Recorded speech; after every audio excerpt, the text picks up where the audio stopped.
Welcome to a Data AI ML Job Talk. We're going to be talking about navigating the job market, which is incredibly difficult right now. I don't know if anybody's been looking to get into data and AI recently. It's not a very fun journey right now. So let's see what we can actually do about that, if anything. So I am HK, Hannah Krokamp actually. I am a senior data scientist. I joined Microsoft about 13 years ago. I am currently in the Copilot AI team. I just hit my name just so that it's not going to be Googleable very easily in English. It's my 24th or 25th, I can't remember. I started working back in 2000, so it's the 25th year in IT. I've been working mostly as a developer. For the last 12 years, it was as a data engineer. I was a PM, project manager, for about 2 years. Did not really work out, too many meetings. Then I went back to data science, and I've been in this AI team for the last about, is it 6 years now? Yeah, 6 years. And for the last 3-4 years, I've been pretty much exclusively working on the Copilot and developing Gen AI features. And I have a master's in software engineering. However, my undergraduate degree happens to be in international relations. And I am officially older than the internet, according to Wikipedia Internet, apparently. Its birthday is supposed to be 1984 sometime. So yes. What are we going to talk about in this session? Hopefully I can cover all this in half an hour. Everything. Oh, how ambitious. Everything data, AI, ML, job related and more. First of all, we're going to talk about the different roles there are in data and AI, and how the interviews are different depending obviously on the roles and so on, and how you're going to prepare and what your resume should look like. And after that, we're going to talk about how you can do a job hop, that is trying to get into a role where you're not exactly qualified for the role. Okay, and then industry trends. I don't think we're going to have enough time for the AI job trend slide that I have prepared, but we'll see how it goes. Okay, so first of all, different roles in AI ML. Because obviously when you apply for a job, you have to fit your role. Well, you have to find the job ad, right, that you are going for. So first of all, we are going to go from the least code heavy roles to the most code heavy roles. Okay, so data analyst. Usually I'm not every single data analyst is an Excel, SQL, Tableau kind of person. However, you are mostly likely going to be working with data, yes, and possibly ML models as well, but there won't be that much coding. Well, it's not really the expectation. You're more likely to be a domain expert. So for example, you're going to be working with customer data, or maybe let's say gaming data, or whatever the case may be. You may be working with financial data in Excel. And I really hate it when people say, oh, but you did that in Excel. Doesn't mean anything. No, Excel is excellent tool. People do amazing stuff with it. I'm not as good in it as I should be. But there is also like a whole book written on how to do machine learning in Excel. I'm like, you can do it. And SQL also,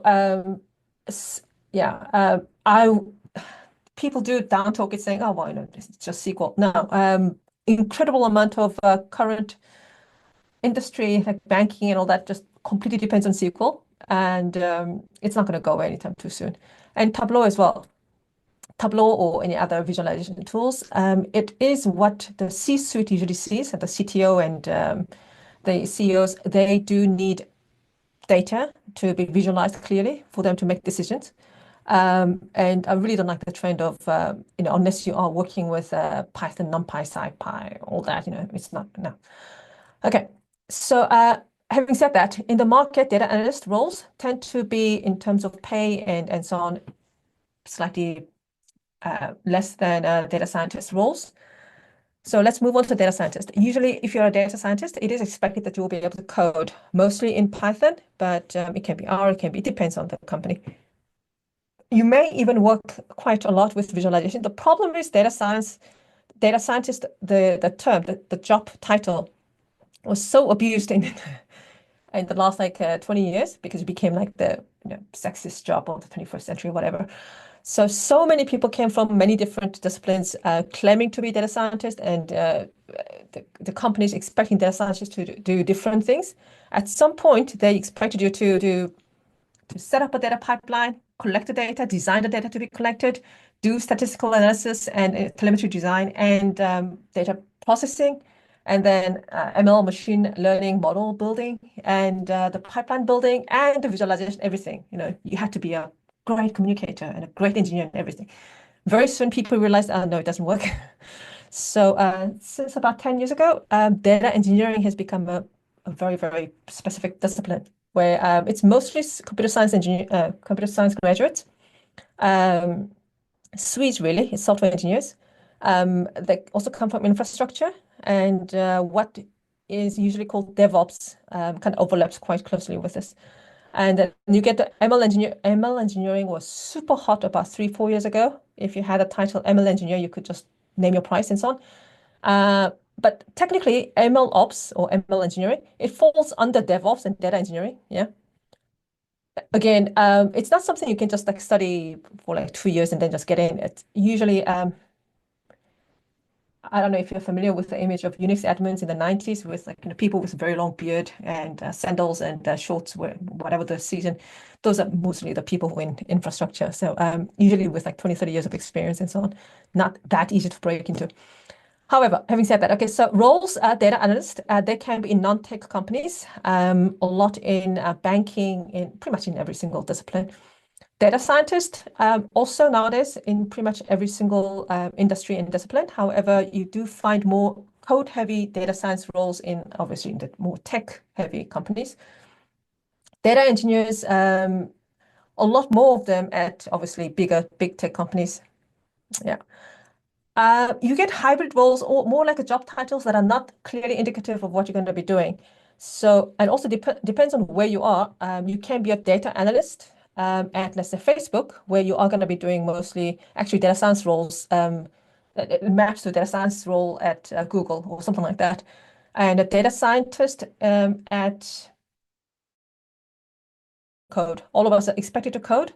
And all of us are pretty much software engineers, really.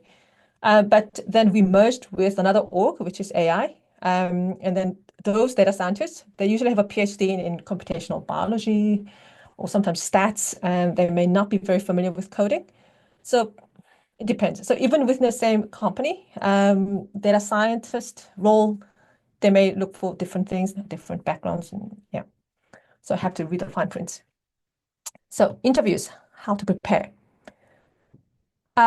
Broadly speaking, big tech interviews, it's quite similar to SWE interviews, software engineering interviews. The downside is that with data science, it can be very different because as we discussed before, is it a data analyst role? Then they may not do a coding interview. If it's a data science role, but they actually want a data engineer, in the job title is data scientist, then they may ask you more very heavy coding questions, lead code kind of questions. However, if they are looking for more like a PhD in stats kind of person, it may be almost entirely in A/B testing, if you're lucky. Or if it's an ML engineering, they may actually ask you a lot about an algorithm, but usually you can't learn all the machine learning algorithms, right? Like you usually specialize in 1 or 2 disciplines. So if you're a computer vision person, then maybe the interview will be very computer vision heavy. Or if you came from a gaming analytics background, maybe it will be most heavily on gaming or maybe on retail or maybe in finances and so on. So unlike software engineering interviews, where it is pretty much like a formulaic 3 to 5 software engineering lead code type of interviews, and then 1 or 2 system design interview. The more senior you are, the more likely you are to get a system design interview, and then a behavioral interview and so on. Unfortunately, for data science, you don't know. You really can't. Depends on the role, and if you're unlucky, you may get asked very, very niche SQL questions, like what's the difference between NC SQL and Oracle SQL, whatever the case. So it really depends. So if you don't get through, and you think, oh, I have to brush up on my coding, it may not be required. You may actually find a perfectly good role, which which rewards your experience in a specific domain, and you wouldn't even have to, and you wouldn't have to study for like a month on leak code grinding or yeah. Okay, so and also if you wanted to go to get into ML ops, you may not even need to know ML algorithms because whatever it is, it's just a package. Like at the end of the day, the ML models, it's just a deployed software endpoint. So you don't. It is for our sweet teams who are working with our models. They don't have to know. It's like, do they really care if it's a random forest or XGBoost, whatever? They don't care. Okay. Non-engineering roles, that will be within big tech, yes. But let's say you are working in a different, so you have a huge engineering org, but there's non-engineering org as well. And there, your roles and the responsibilities and day-to-day tasks will be quite similar to what you do at a non-big tech, let's say big Fortune 500 companies, probably will be similar. There, you will be asked on SQL and your knowledge on the domain. Maybe it's advertising, maybe it's compliance or whatever, and visualization tools. Yeah. So if it's a non-big tech, really depends. They kind of follow the big tech trends, which is the same 3 to 5 coding interviews and then the system design interviews and blah and so on. But in general, they tend to be a bit less strict on the lead code type of questions and a bit heavier on domain. They probably still have the old-fashioned SQL data warehouses. So you may get a role there. It may be just Python. And they may value your versatility a lot more than your lead code experience. Your lead code, ability, and your previous experience may count a lot more. So if you are looking for a job, let's say in retail, let's say working for Walmart, if you worked for Target before in the analytics team, then obviously have a much better chance of getting hired than having spent, let's say, 3 years in a big tech doing something that is kind of vaguely analytics, but not really retail related. Yeah.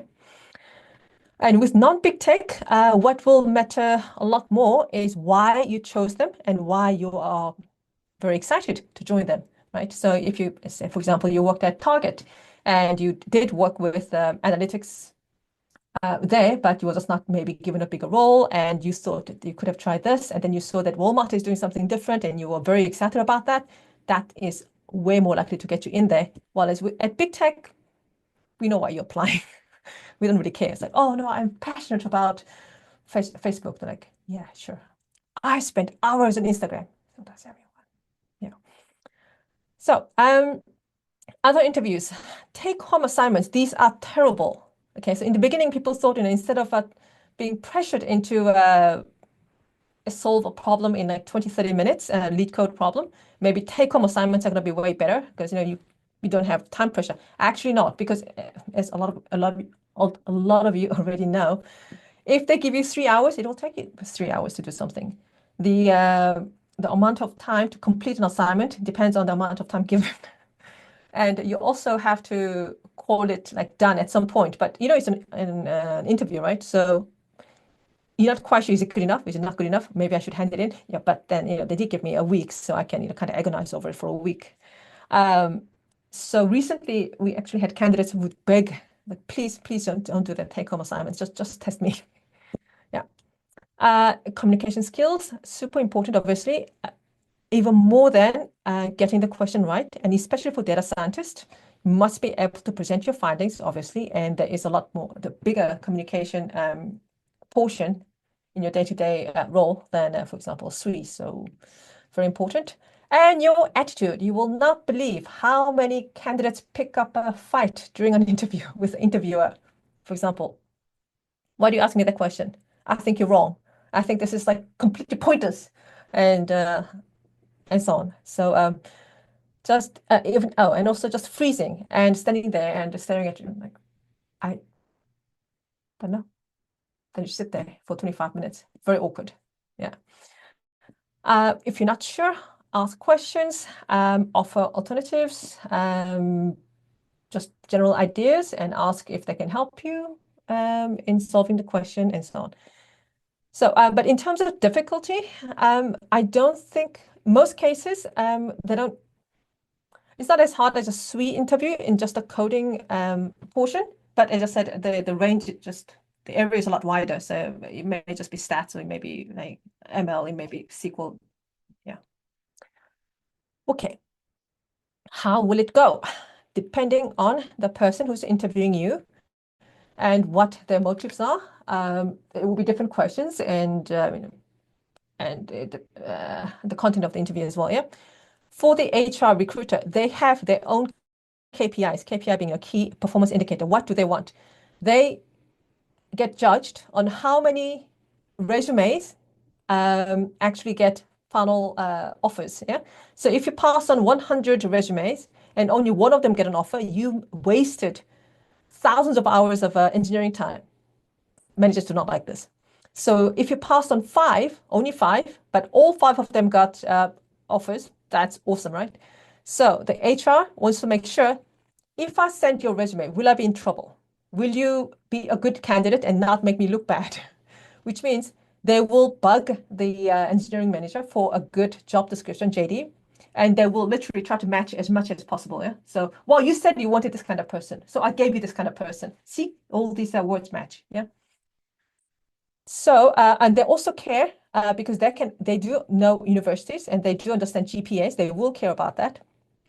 And other things that kind of sound very impressive. Okay, and nowadays it is mostly the applicant tracking system, like ATS, that will filter you out. So you do want to make sure that your resume literally just matches or is rewritten to match the job description as close as possible. Yeah. Next one is this is more like a big tech kind of thing where you have a generic screening. That means the person who's interviewing you is not going to be working with you. They just do a first screening to see if you're good enough for Google or Meta or whatever. Okay. These are terrible interviews, mostly because they're not going to be working with you, right? So they only want to see if you're good enough, right? And usually there is some kind of incentive for them to do these kind of generic interviews. So they just come in and they test you and they can write up a report on you, and it's not as much in the interest that you pass as it is for others. So for example, in our team, when we interview, you are going to be working with us, which means we both save time. If you're good and I'm happy with you, then I don't have to interview anybody else. So that's great. And I just want to know, do I want to work with you? Yeah. And so likability is pretty important. And if you know something about the stuff that we're working on right now, so if you already have worked with, for example, right now for me, I'm working with the language models and RAG kind of systems. So if you have worked with language models and you're familiar with Azure and all the systems and RAG architecture, then I like you more because I have to, you will waste my time less. While it's with hiring managers, they do want to know, are you going to cause trouble, or are you just going to be, are you going to just do the work that I give you? Or are you going to start telling me how we have to rewrite the whole thing in Ruby or C++ or Java or whatever? Okay, they don't want that. So they do like likability, as in like they don't want a troublemaker who's going to break up the whole team. Okay. And also important is what background does this person have? Yeah, if they have a computer science major and they have engineering background, they tend to equate engineering knowledge or like computer science knowledge with intelligence. So they will ask coding questions, and yeah. While as if they have a business focus, as in your lead is more PM kind of person, or they have more interest, or they're closer to the C-suites, in that case, they will value your domain knowledge a lot more and your generic ability to grasp a concept, understand a problem, and break it down into like solvable steps and then achieving it. So depends. Yep. But if you are more a coding person and you're not very good with communication, then a CS major, engineering lead may be a better interviewer. Yeah.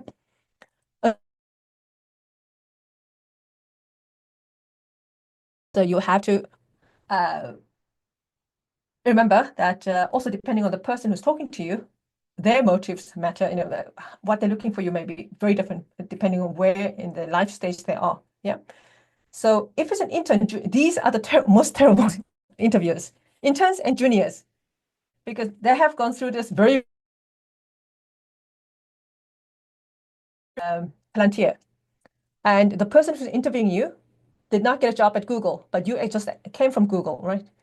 Oh, they're gonna grill you, trying to see, oh, so you got into Google, did you? Well, let's see how good you really are. Yeah. And they will want to know, are you better than me? Are you gonna be my competition? Are you gonna be most horrible? However, if it's a senior person who is really looking for a backfill, all they want to know is, are you going to be a nice person and take stuff from the backlog and not fight with me and just work with the others? And also seniors tend to know that if they apply for a job tomorrow, it's been a while probably since they look for a job, and the questions may not be that fair. Or you can be unlucky and you can get a senior person who's been in that role for so long. He or she believes that that specific thing that he or she knows very well, it must be universal truth and that everybody knows. Okay, that's slightly unlucky. If it's a lead, again, are you a useful person that won't create more work for me? Very important. And depending on what you're going to be doing, they'll be looking at different abilities, obviously. So for example, if you're at Accenture, I had a friend who was at Amazon, but it's not exactly tech sales, but implementing a reasonably complicated system for a very big bank. Yeah. So a very big European bank, which means a lot of high ups come into the meetings and so on. You have to be presentable. You have to scrub up, clean up well and present well. And obviously client facing. She was a pretty technical person, but had to learn it pretty quickly. Yeah. So in that case, if you're going to be consulting, then they are going to test you on this. If it's more like a coding heavy or if it's a smaller team, this is pretty much okay. I actually need to go back a little bit. Here, when we talked about the roles here, this experimentation, this is pretty much what people want to do when they say, I want to get into data and AI. Yeah? You want to run experiments, or you want to do EDA, which is exploratory data analysis. That's pretty much like, I call it dumpster diving. You just go through data and try to find something and try to build a model and see if it works and so on. And build a model and possibly productionize it and ship it. Yeah. This is what people want to do. This is a role that is very fast shrinking. We think we can replace it with AI, and also there have been many advances in each like verticals. When I say vertical, I mean let's say motor industry or retail or gaming or whatever, and they already have a lot of models, right? And as a junior person or an incoming new data scientist, you are not going to be touching that. For example, Amazon is not going to let an intern person touch their recommendation engine. Nope, you're not going to be working on that. However, your chances are a lot bigger in a smaller team, in a startup. Yeah, so you're not going to be touching Google's searching algorithms. However, you may be able to work on searching algorithms at a startup. So if it's a smaller team, at a big tech company or a much bigger company, this may not be a role that you want. You may not actually get to work with ML and data science and that kind of thing, because they can have robust verticals already. And you have much better chance of doing more data AI work where you get to actively create a new model and so on in a smaller startup company. So you may actually want to target that.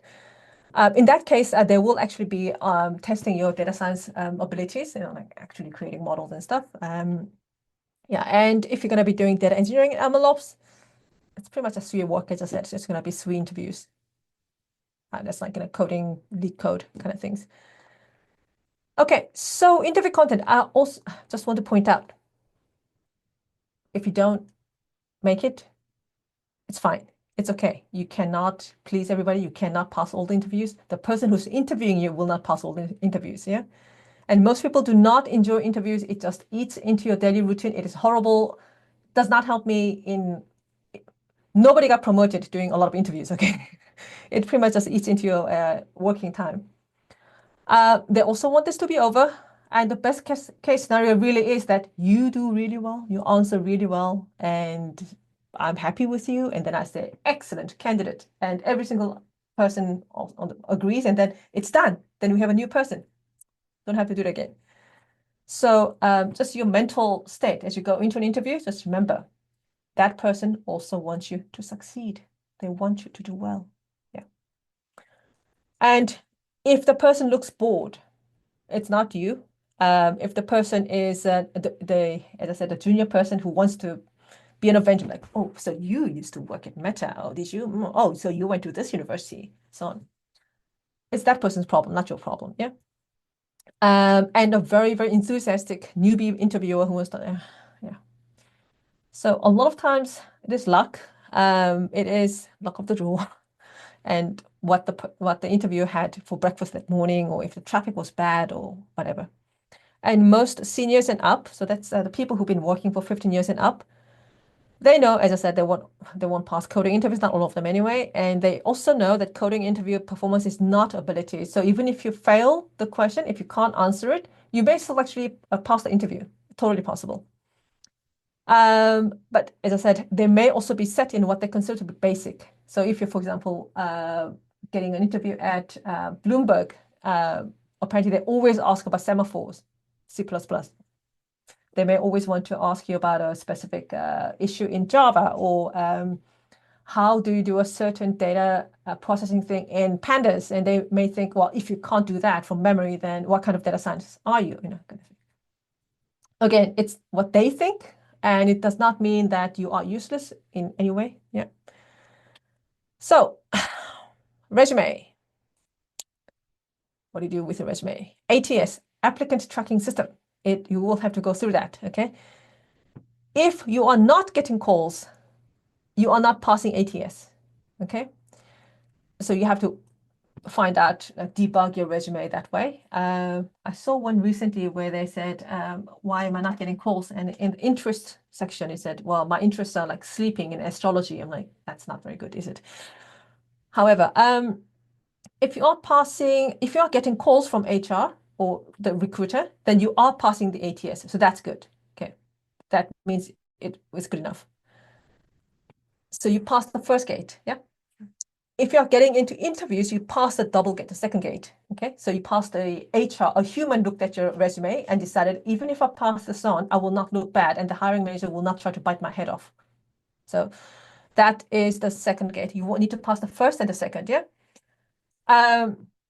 To pass the double gates, obviously, as I said, ChatGPT, use it, make sure that it's tailored for the job that you're applying to. And to pass the HR, you do want to make it, the formatting has to be nice, obviously, and make sure that the person that you are, whoever is reading it, can figure out who you are, what you're looking for in the first 1/3 of the page. Yeah, you don't have to put it in like a chronological order. Like, I don't really want to know what you did in high school. Just want to know, what are you? Like, oh, you're a data scientist who used to work at Airbnb. Awesome. Okay, fine. And you did mostly trend models. Okay, cool. Okay, I know who you are, right? Very quick at the top, 1/3. Okay. On the other side. Oh, okay. On the other side, we deal with fake resumes. So on the resume, it says you are this person and you achieved all these things. But then when we ask you, when you get to the interview, okay. So I think that's why it's becoming harder and harder to pass the ATS gate. You just can't trust what's on CV anymore, the resume anymore.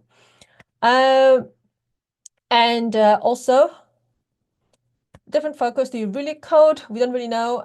Are you actually interested, or are you just applying for any job? Yeah. So on the interviewing side, we actually do need to. It's really actually difficult to find a candidate who is quite a good fit. Strangely enough, I mean, we do have thousands, and we know that the HR must have gone through thousands and thousands of them, but somehow, yeah. And take any advice, including mine, with a generous helping of salt. The resumes we see versus the resumes that get filtered out by HR quite different, and everybody has a different preference. Every company may have a different. So yeah. Okay. And ChatGPT resume tailoring is a must. And GitHub portfolio, personal project set, very good, important. Yeah. I'm just gonna go hopping strategy first. We don't have too much time, so how to prepare for transition. So transitions, easiest transition is obviously no transition is the easiest transition. So second easiest transition is change in responsibility. Try to change as much as possible from within your company. That is the easiest. Yeah. So if I had to take somebody, if I had to get somebody into our team working on our AI system tomorrow, will I be interviewing somebody or do I just want an internal transfer or some? The best will be somebody in our sister team who can just swap out for a bit. Yeah. That person may have no experience in what I'm working on right now, but at least I don't have to explain everything because they are familiar with internal systems. And that's what happened actually. I did not have any experience in language models before I started working on this thing. In fact, when I moved to this team, they asked me what I wanted to work on, and I said I'm pretty much fine with anything except for language models, deep learning and language models right out. And then 2 years later, I'm like, wow, so you're working on language models? I'm like, right. Easiest really is if there is some kind of an AI or ML kind of a team that is within your company, try for that first, or try to take on any kind of role or some kind of a task that you can kind of dress up as AI ML on your resume. That is the easiest.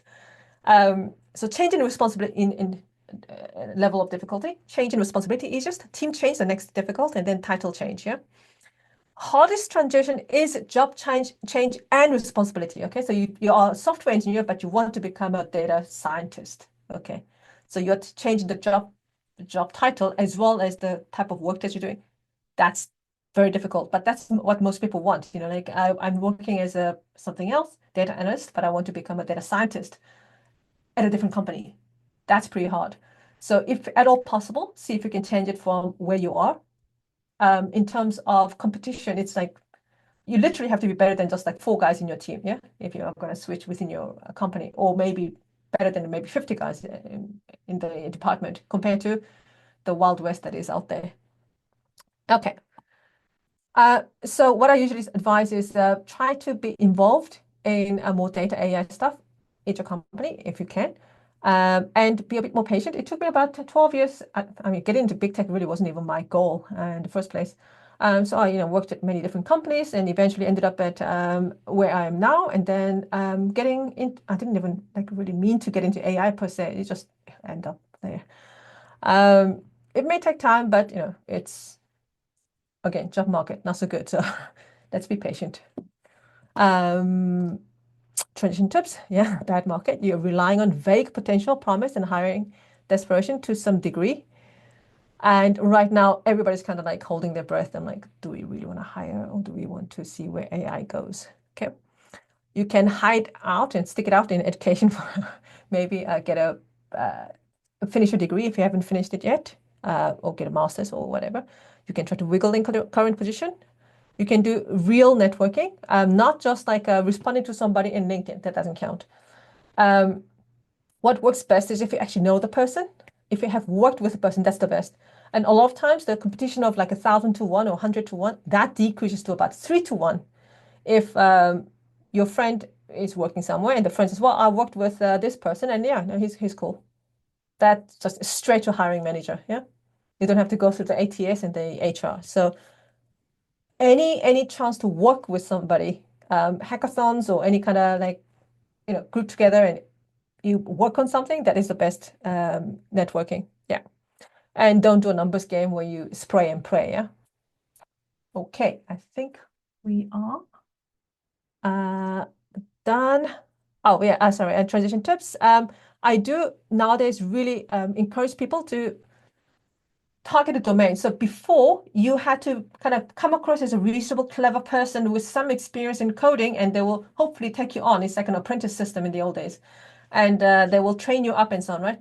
We are now moving towards more like specialized areas where they are less keen on taking somebody on without a specialized domain, right? It's a bit like the that's what I was trying to explain in the slide here. Doctors 100 years ago, you could be delivering babies today and then do plastic surgery the next day. Yeah? There wasn't very strict like specialization per se. Okay, so you are medical students, so you kind of assume to be able to handle a lot of things. And IT kind of like similar, almost like an apprentice system. Hire someone smart and then train. Yeah.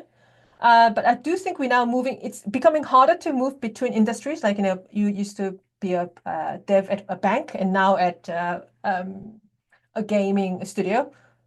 Was possible, becoming harder. Front end and back end, crossing that divide is becoming harder. And I do think we are, like the 10, 20 years from now, like you get different licenses for different types of engineering. I think it's going to be similar, maybe not licenses per se, but you either train as a front end or you train as back end or databases or ML or whatever. So it is becoming harder. So pick a domain. Don't so when you are applying as a generic applicant, you are asking the person who's hiring you to figure out what to do with you. Yeah. But when you pick a domain and you try to come up with a specialization, you are going straight to the people and saying, I want to work in your field and I know this much about your field and I'm interested. That makes a very big difference. Yeah. And if you get rejected, that's pretty much the order of the day. So aim for 50. I will get 50 rejections this week. Yeah. I'll aim for 70 rejections this week. And a lot of them don't even reply. Very rude. Yes. And not a spray and pray exercise, but more like a precision target practice. Yeah. You can look for local companies and companies that you have genuine interest in. And if you are really stuck, you can also look for NGOs and any organizations where you can do some data work for, I don't want to say for free, but yeah.